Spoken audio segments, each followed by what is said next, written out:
28 अप्रैल 2023। प्रातः मुरली। ओम शांति। बाप दादा मधुबन। मीठे बच्चे, इस कलियुगी दुनिया का सुख काविष्ट के समान है। यह दुनिया अब गई की गई, इसलिए इससे लगाव नहीं रखना है, आसक्ति निकाल देनी है। प्रश्न: किन बच्चों की दिल इस पुरानी दुनिया से नहीं लग सकती है? उत्तर: जो आज्ञाकारी, वफादार, निश्चयबुद्धि बच्चे हैं, उनकी दिल इस पुरानी दुनिया से लग नहीं सकती, क्योंकि उनकी बुद्धि में रहता यह तो विनाश हुई की हुई। यह तिलस्म जादू का खेल है, माया का भपका है, इसका अब विनाश होना ही है। डैम फटेंगे, अर्थक्वेक होगी, सागर धरनी को हक करेगा, यह सब होना है, nothing new. Sweet home, sweet राजधानी याद है, तो इस दुनिया से दिल नहीं लग सकती। गीत: जिसका साथी है भगवान। ओम शांति। यह निश्चय के ऊपर गीत है। जब बाप का बनते हैं व बाप आते हैं तो वह आकर हमारा साथी बनते हैं। बच्चे जानते हैं, बाप जब आते हैं तभी विनाश के तूफान होते हैं। बाप आते हैं पुरानी दुनिया को खलास कर नई दुनिया स्थापन करने। अर्थक्वेक होगी, समुद्र नीचे से धरती को खा जाएगा, बरसात ऊपर से धरती को खा जाएगी, यह सब होना ही है। गीत तो उन्होंने ऐसे ही बैक बनाए हैं। तुम ब्राह्मण कुल भूषण बच्चे जानते हो, बरोबर पुरानी दुनिया का विनाश होना है। बाप आए ही हैं नई दुनिया की स्थापना करने। ब्राह्मणों को सारे विश्व का मालिक बनाते हैं। पुरानी दुनिया का विनाश कराए फिर सारे विश्व की राजाई बच्चों को वर्षे में देते हैं। तुम जानते हो, बाप से नए विश्व के मालिक अपने का वर्षा मिलता है। यह पुरानी विश्व तो कोई काम की नहीं है। मनुष्य समझते हैं अब तो स्वर्ग बनता जा रहा है, परंतु यह सब है माया का भपका। सब चीज मुलम्मे की है, सारा राज्य मुलम्मे का है।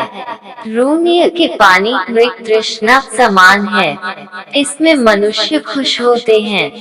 आगे जब मुसलमानों का राज्य था तो यह एरोप्लेन, मोटरें आदि थोड़े ही थी।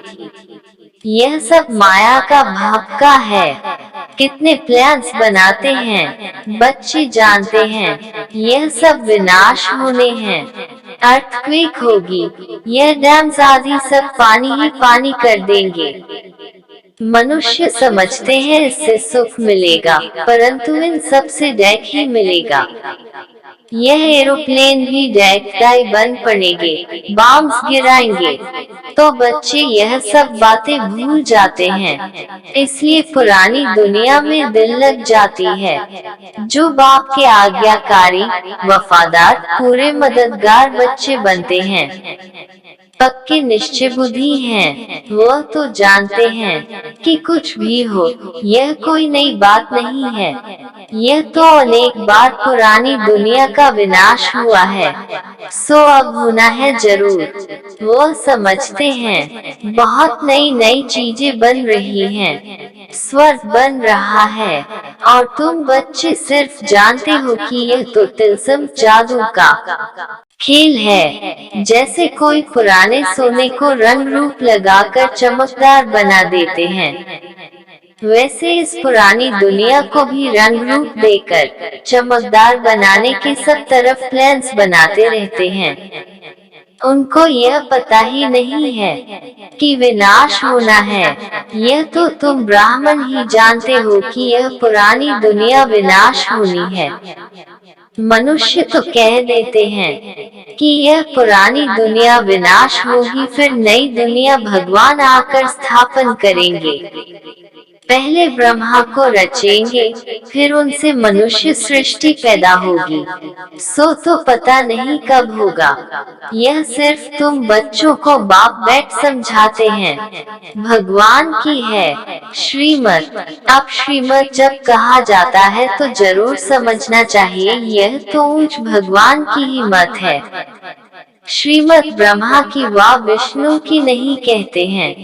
भगवान आकर ब्रह्मा तन से श्रीमत कैसे देते हैं, यह मनुष्य नहीं जानते हैं। वह समझते नहीं ब्रह्मा फिर नीचे कैसे आता है। वह तो है सूक्ष्म निवासी। तो इन सब बातों को न जानने के कारण श्री कृष्ण का नाम दे दिया है। ऐसे भी नहीं हो सकता कि श्री कृष्ण का कोई साधारण रूप है जिसमें परमात्मा प्रवेश करते हैं। यह बातें कोई नहीं जानते। बाप कहते हैं हमारे भी बहुत गुरु किए हुए थे, परंतु कुछ पता नहीं था। भूले हुए थे कि श्रीमत किसकी है। श्रेष्ठ थे, श्रेष्ठ तो है निराकार, उनकी ही श्रीमत है। शिवाय नमः कहते हैं ना, उनकी महिमा अपरंपार है। इन बातों को तुम बच्चे ही जानते हो।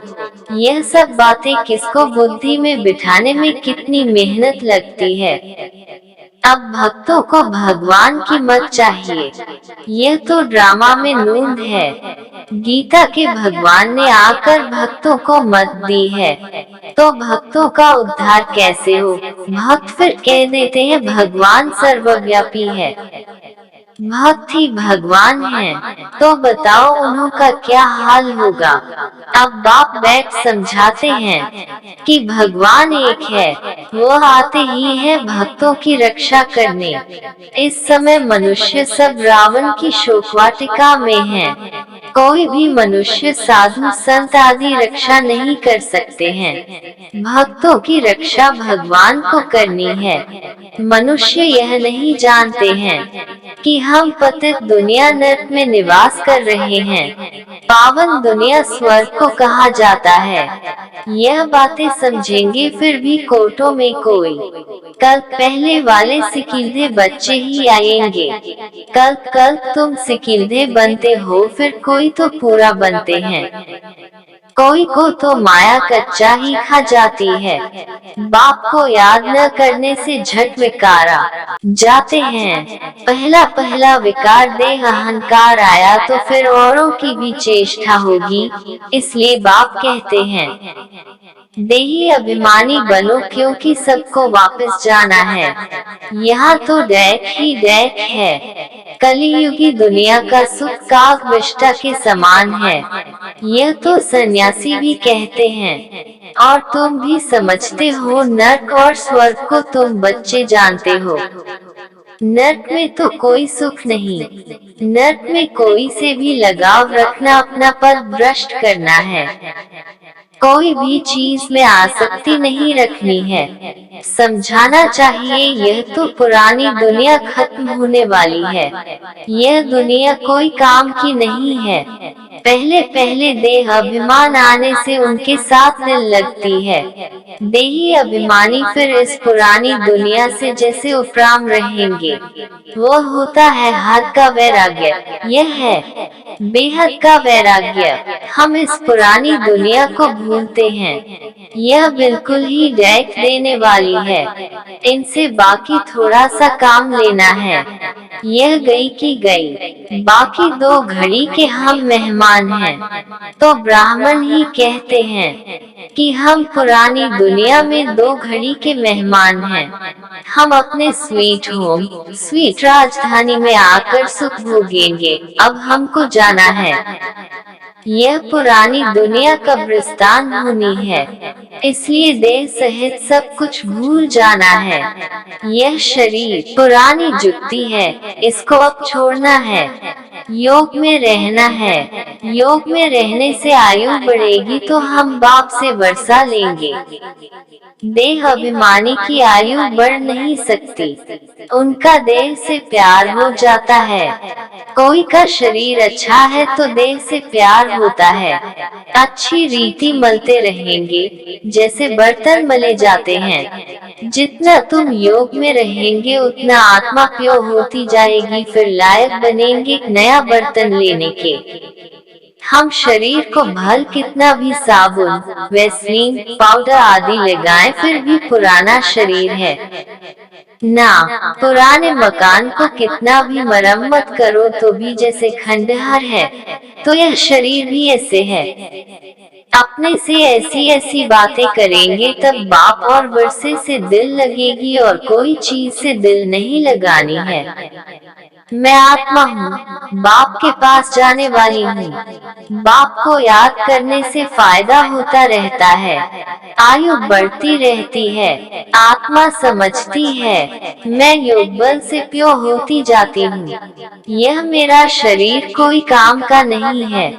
भल सन्यासी पवित्र रहते हैं, परंतु शरीर तो फिर भी पतित है ना। यहाँ कोई का भी शरीर शुद्ध नहीं हो सकता, वहाँ शरीर विष से नहीं बनता। यह बातें तुम बच्चे ही जानते हो। अगर स्वर्ग में भी विकारों से ही पैदाइश होती तो फिर उनको निर्विकारी क्यों कहते। वहाँ तो आत्मा और शरीर दोनों पवित्र होते हैं। तुम जानते हो इस समय 5 तत्व भी आयरन एजेड हैं, तो शरीर भी ऐसे मिलते हैं। बीमारी आदि हो जाती है, वहाँ कभी शरीर बीमार हो न सके। यह सब समझने की बातें हैं।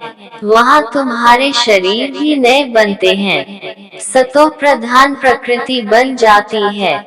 वहाँ यह दवाएं आदि कुछ नहीं होती, शरीर चमकता रहता है, काया कंचन समान बन जाती है। अभी तो लोहे की है, वंडर है ना काया कैसे बदलती है। कोई पॉलिश तो नहीं की जाती है, काया एकदम कंचन समान हो जाती है, उसको गोल्डन एज कहा जाता है। सोने के शरीर तो नहीं होते हैं। लक्ष्मी नारायण को पारसनाथ पारसनाथिनी कहते हैं। उन्हों के शरीर देखो कितने सतो प्रधान हैं, उन्हों की कितनी महिमा है। अभी तो यह 5 तत्व भी तमो प्रधान है, विष से शरीर पैदा होते हैं। वहाँ है योग बल की बात। स्वर्ग में जरूर 22 बच्चे होंगे। काम महाशत्रु वहाँ होता नहीं। बाप कहते हैं यह काम तुमको आदि मध्य अंत देने वाला है। उनको कहा ही जाता है संपूर्ण निर्विकारी दुनिया, और इसको संपूर्ण विकारी दुनिया कहा जाता है। हर एक के अंदर ये 5 भूत हैं। 5 भूतों पर विजय तब पाते जब सर्वशक्तिमान बाप से योग लगाते हो, जिस योग बल से तुम विश्व के मालिक बनते हो। तो तुम हो इनकॉग्निटो शिव शक्ति सेना।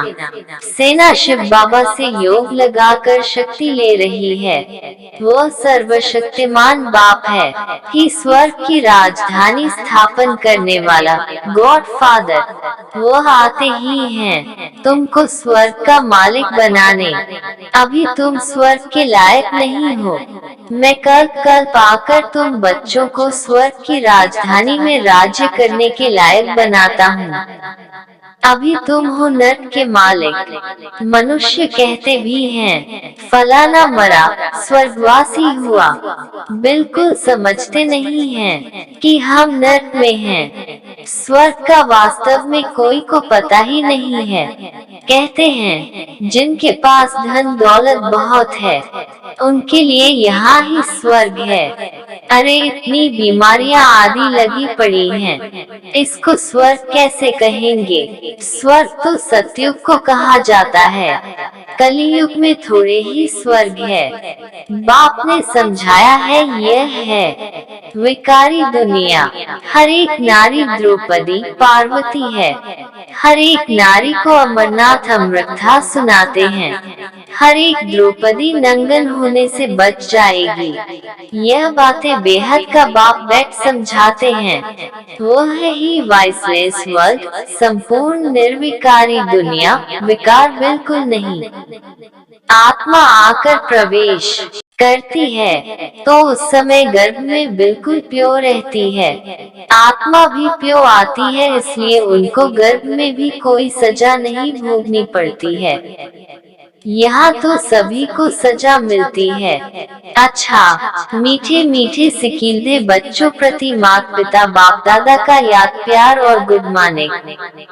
रूहानी बाप की रूहानी बच्चों को नमस्ते। धारणा के लिए मुख्य सार। एक, इस दुनिया में स्वयं को मेहमान समझना है। देही अभिमानी बन पुरानी दुनिया और पुरानी देह से उपराम रहना है। 2, योग से आत्मा और शरीर दोनों को पावन बनाना है।